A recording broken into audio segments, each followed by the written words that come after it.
গত ক্লাসে আমরা ভাঙ্গা ভাঙ্গা হরফ দিয়ে পড়ছি। এই ক্লাসে লাগানো লাগানো শব্দ লেখা আছে, এগুলি দিয়ে পড়ব। পরেরটার নাম ছিল জবর। আলিফে জবর জের পেশ জজম হলে ওই আলিফকে হামজা বলে। তো তারপরে এটা হলো এক দাঁতের নিচে এক নক্তা, এক দাঁতের নিচে এক নক্তা দিলে বা। তারপরে এটা হলো দাল, আলিফ বা দাল। আলিফের ফে জবর আছে, বায়ের ফে জবর আছে, দালের ফে জবর আছে। বানান হবে হামজা জবর আ, বা জবর বা, আবা, দাল জবর দা, আবাদা। হামজা জবর আ, বা জবর বা, আবা, দাল জবর দা, আবাদা, আবাদা। তারপর এটা হলো হায়ার মাথা দিয়ে 3 হরফ, নিচে এক নক্তা দিলে জিম। প্রথমটা হলো জিম, তারপর এটা হলো মিম। মিমটা শব্দের শুরুতে যেইভাবে আসবে, শব্দের মাঝে এইভাবে, আর শব্দের শেষে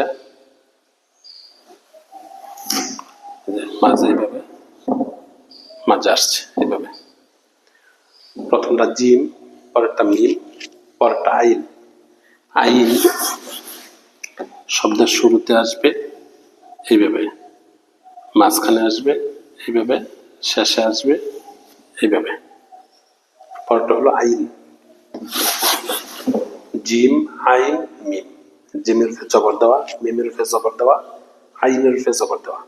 জিম জবর যা, মিম জবর মা, জামা। আইন জবর আ, জামা আ। জিম জবর যা, যা শক্ত উচ্চারণ। জিম জবর যা, মিম জবর মা, জামা। আইন জবর আ, জামা আ। তারপরে হইল হামজা, তারপরে হলো হা, নকটা মুছে ফেললে হা।